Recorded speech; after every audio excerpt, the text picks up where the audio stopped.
അത് അല്ലാഹു എടുത്തു പറഞ്ഞു ഖുർആനിലൂടെ. ഏറ്റവും വലിയ അനുഗ്രഹമായി അല്ലാഹു പറഞ്ഞു, അലം നശ്റഹ് ലക സദ്റക്. ഓ നബിയേ, തങ്ങൾക്ക് അല്ലാഹു എല്ലാത്തരം ഇൽമും തന്ന്, എല്ലാത്തരം ഹിക്മത്തും തന്ന്, ഏറ്റവും വലിയ ശറഹ് സദ്ർ തന്നു. മാനസിക വിശാലത നമ്മൾ ഒറ്റയടിക്ക് അർത്ഥം പറയൂ. എന്താ അതിന്റെ അർത്ഥം? എല്ലാ ഇൽമും നൽകിയിട്ടുള്ള ഒരു വിശാലത.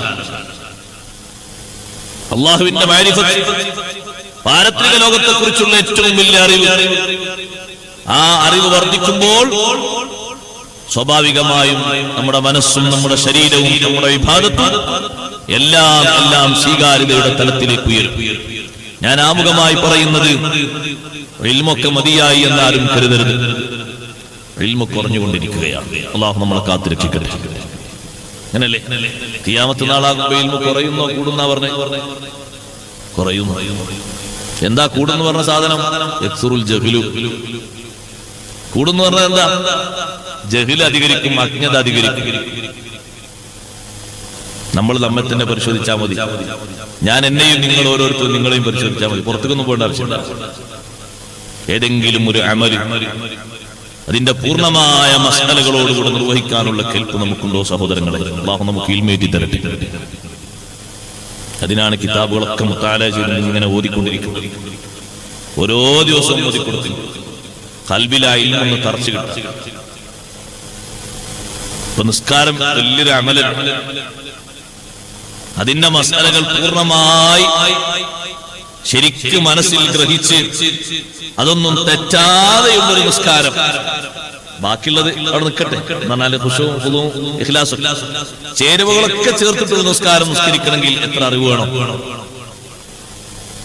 ഒരു കറാഹത്തും വരാതെ ഹജ്ജ് ചെയ്യണമെങ്കിൽ എത്ര ഇൽമു വേണം?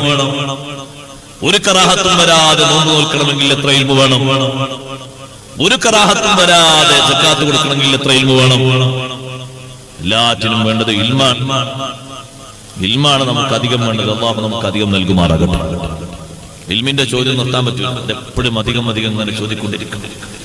നിങ്ങൾ നോക്കൂ, ഇത്ര വലിയ നിഅമത്ത് അല്ലാഹു ലോകത്താർക്കും നൽകിയിട്ടില്ല. ഹബീബ് സല്ലല്ലാഹു അലൈഹി വസല്ലമക്കാണ് ഏറ്റവും വലിയ നിഅമത്ത് അല്ലാഹു നൽകിയത്. ആ തങ്ങളോട് അല്ലാഹു തആല അധികം ചോദിക്കാൻ പറഞ്ഞ വിഷയം ഇൽമാണ്. റബ്ബി സിദ്നി ഇൽമാ. എത്രയാണ് അവിടുത്തെ ഇൽമിന്റെ വലുപ്പം? നമ്മളൊക്കെ ചൊല്ലാറില്ലേ, പാടാറില്ലേ? ബുർഖുദ്ദാഅത്തിലൂടെ നമ്മൾ പറയലില്ലേ സഹോദരങ്ങളെ? വാമിൻ ഉലൂമികാഇ മല്ലൗഹി വൽ ഖലമി. ലൗഹിലെയും കലമിലെയും ഇൽമ് അങ്ങയുടെ ഇൽമിന്റെ ഒരു ഭാഗമാണ്, ഫുള്ളല്ല. ലൗഹുൽ മഹ്ഫൂദിലെയും കലമിലെയൊക്കെ ഇൽമ് അല്ലാഹു തങ്ങൾക്ക് നൽകിയ ഇൽമിന്റെ ഒരു ഭാഗമാണ്. അത്രമാത്രമാണോ നൽകിയത്? അല്ല. വഅല്ലമക മാ ലം തകുൻ തഅലം വകാന ഫദ്ലുല്ലാഹി അലൈക അദീമാ. അറിയാത്തത് മുഴുവനും തങ്ങൾക്ക് അല്ലാഹു പഠിപ്പിച്ചു തന്നു. എല്ലാ വിഷയത്തെക്കുറിച്ചുള്ള അറിവ് പഠിപ്പിച്ചു തന്നു. ആ അറിവ് ചോദിച്ചുകൊണ്ടല്ലേ പലരും തങ്ങളെ അടുത്ത് വന്ന് അവരെ മനസ്സും വിശുദ്ധ ഇസ്ലാമിലേക്ക് വിശാലമായത്. എത്ര ആളുകളാണ് തങ്ങളോട് അറിവ് ചോദിച്ചു വന്നത്?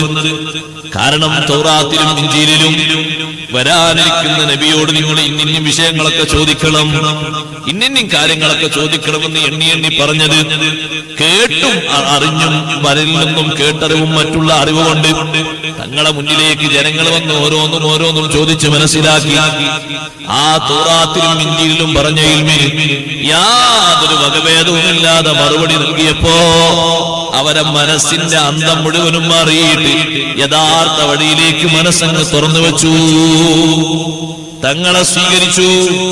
നിങ്ങൾ കണ്ടില്ലേ, ഹബീബ് സല്ലല്ലാഹു അലൈഹി വസല്ലം തങ്ങളുടെ ഉപ്പാന്റെ സഹോദരനല്ലേ അബ്ബാസ് ബിൻ അബ്ദുൽ മുത്തലിബ് റളിയല്ലാഹു അൻഹു. ബദർ യുദ്ധത്തിൽ തടവിലാക്കപ്പെട്ട പ്രമുഖന്മാരിൽ ഒരാളാണ് അബ്ബാസ് എന്നവര്. ആ അബ്ബാസ് എന്നവരോട് നബി സല്ലല്ലാഹു അലൈഹി വസല്ലം നിങ്ങൾ പറഞ്ഞു, അവിടുത്തെ അമ്മാണ്, ഉപ്പയുടെ സഹോദരനാണ്. അബ്ബാസേ, നിങ്ങൾ മോചന ദ്രവ്യം തരണം, നിങ്ങളെ വിടാ. നിങ്ങൾ തടവിലുള്ള ആളല്ലേ, നിങ്ങൾക്ക് മക്കയിലേക്ക് പോകണ്ടേ? പിടിച്ച ആൾക്ക് മോചന ദ്രവ്യം കൊടുക്കും. അദ്ദേഹം എന്താണോ ആവശ്യപ്പെടുന്ന ദിർഹം ദീനാർ കൊടുക്കണോ?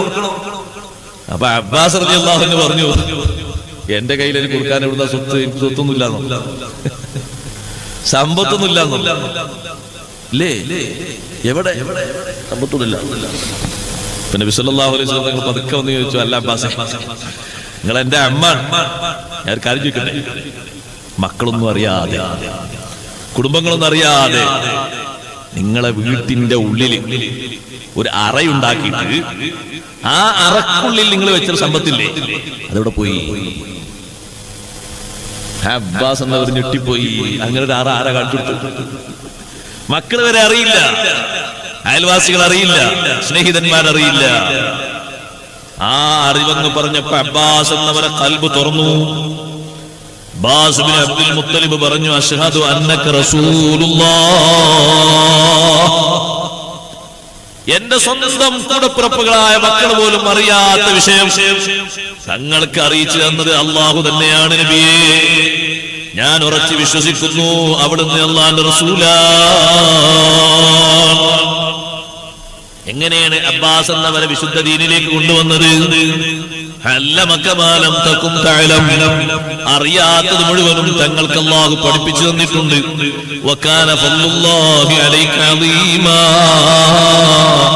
എല്ലാ വിഷയത്തിലും അറിവില് മാത്രമല്ല, സ്വീകാര്യതയിൽ മാത്രമല്ല, സ്ഥാനമാനങ്ങളിൽ മാത്രമല്ല, ബഹുമാനങ്ങളിൽ മാത്രമല്ല, മോചിതത്തുകളിൽ മാത്രമല്ല, എല്ലാ വിഷയത്തിലും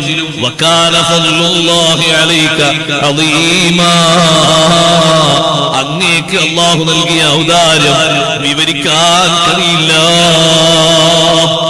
ലോകത്തൊരാൾക്കും അത് വിവരിച്ചു തീർക്കാൻ കഴിയില്ല. അത്രയും ബഹുമാനമുള്ളതാണ്, വലുതാണ്. സഹോദരങ്ങളെ, ബഹുമാനപ്പെട്ട ഹബീബ് മുഹമ്മദ് റസൂലുള്ളാഹി സ്വല്ലല്ലാഹു അലൈഹി വസല്ലം തങ്ങളെ മുന്നിൽ വരുന്നവരെ ഖൽബിലേക്ക് എണ്ണി കൊടുത്ത് അവരെ ഹിദായത്തിലേക്ക്, സന്മാർഗത്തിലേക്ക്, വിശ്വാസധാരയിലേക്ക്, സംസ്കാരത്തിലേക്ക്, എല്ലാ വിഷയത്തിലേക്കും തങ്ങൾ വഴി നടത്തി കൊണ്ടുവരുന്നു. എല്ലാവർക്കും തങ്ങളെ ഇൽമാണ് പകർന്നു കൊടുത്തത്.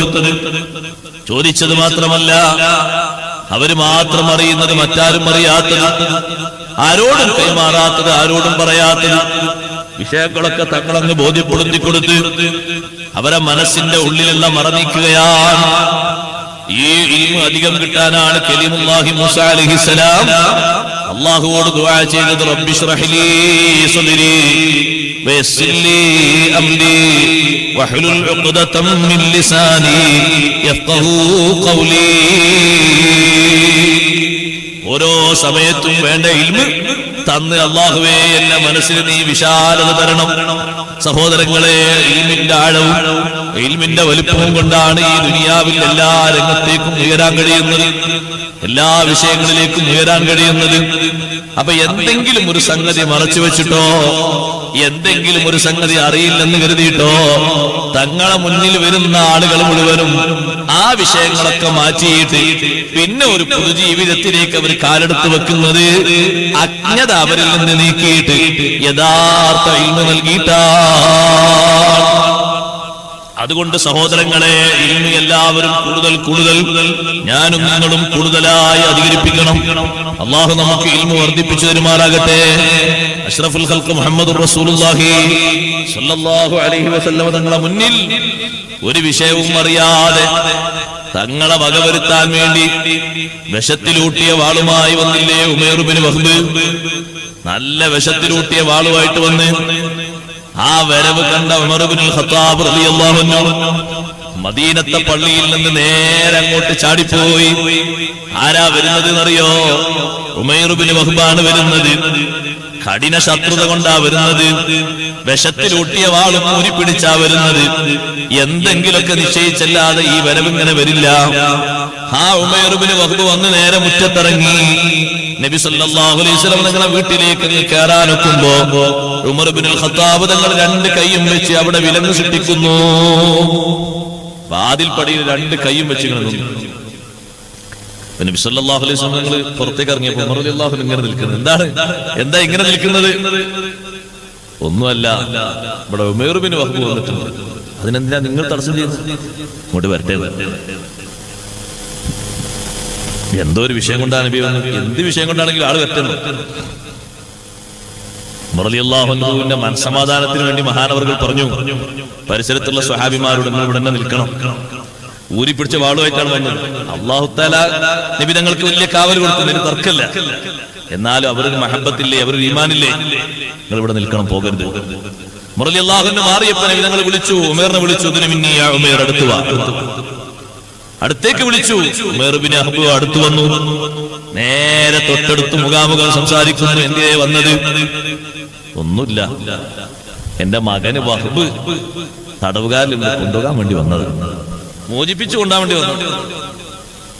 നബി സല്ലല്ലാഹു അലൈഹി വസല്ലം അതിനെന്നെ വന്നു.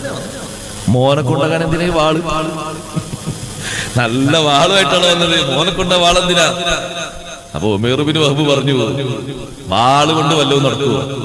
വാള് കൊണ്ട് നടക്കുമായിരുന്നെങ്കിൽ ഞങ്ങളുടെ നേതാക്കൾക്ക് എത്ര വാളും എത്ര ആയുധങ്ങളും ഉണ്ടായിരുന്നു, നടന്നോ? അവര് ബദറിൽ നിലംപരിശായിൽ എത്ര പേര് പോയി, എന്തെല്ലാം ഉപകരണങ്ങൾ അവരുടെ കയ്യിലുണ്ടായിരുന്നു. ഇത് വെറുതെ പിടിച്ചതാണ്. അല്ല ഉമേർ, നിങ്ങൾ ശരിക്കും പറയണേ, എന്തിനാ വന്നത്? ഉമേർ വീണ്ടും പറഞ്ഞു, ഞാൻ അതിനെന്നെ വന്നു, വേറൊന്നും ഒരു ലക്ഷ്യമില്ല. 3 പ്രാവശ്യം ഇങ്ങനെ പറഞ്ഞപ്പോ ഉമേർ, നിങ്ങളും കൂട്ടുകാരൻ സഫ്വാനും കൂടി കഅബയുടെ മുറ്റത്തുള്ള തിണ്ണയിലിരുന്നിട്ട് നിങ്ങളുടെ എല്ലാ ബാധ്യതകളും സഫ്വാനെ ഏൽപ്പിച്ച് ഈ വാളിൽ വശം പുരട്ടി എന്റെ തലയെടുക്കാൻ വന്നതല്ലേ ഉമൈർ ഇബ്നു വഹബ് നിന്ന് വിറക്കുന്നു. എന്താ ഈ സംഗതി? കൂട്ടുകാരനോട് മാത്രം സ്വകാര്യം പറഞ്ഞ് കുടുംബവും ഭാര്യ പോലും അറിയാതെ പെട്ടെന്ന് മക്കയിൽ നിന്ന് മദീനയിലേക്ക് കയറി വന്നതാണ്. ആ വന്ന ആ വരവ് മുഴുവനും ഒരു വള്ളിക്ക് വ്യത്യാസമില്ലാതെ ഹബീബ് സല്ലല്ലാഹു അലൈഹി വസല്ലം തങ്ങൾ ഉമൈർ ഇബ്നു വഹബിനോട് പറയുന്നു, ഇതല്ലേ സംഗതി? അതിനല്ലേ വിശപ്പിലൂട്ടിയ വാളുമായി വന്നത്? എന്റെ തലയെടുത്ത് കൊണ്ടുപോകാം, അതും കാത്ത് നിങ്ങൾ കൂട്ടുകാരനോട് കഴിയുന്നില്ലേ? കടങ്ങൾ കൂട്ടുകാരനെ ഏൽപ്പിച്ചില്ലേ? ഭാര്യ മക്കളെയും ഏൽപ്പിച്ചു വന്നതല്ലേ? ഉമൈർ ഇബ്നു വഹബ് പറയുന്നു, അശ്ഹദു അന്നക റസൂലുള്ളാഹ്, ഞാനും എന്റെ കൂട്ടുകാരനും കാതോരം കൈമാറി ഒരു സ്വകാര്യം തങ്ങൾക്ക് അറിയിച്ചു തന്നത് അല്ലാഹു തന്നെയാണ് നബിയേ. എന്റെ മനസ്സിലുള്ള സംശയങ്ങളും സന്ദേഹങ്ങളും മുഴുവനും നീങ്ങി. അവിടുന്ന് അല്ലാഹുവിന്റെ റസൂലാണെന്ന് ഞാൻ സമ്മതിക്കുന്നു, പ്രഖ്യാപിക്കുന്നു.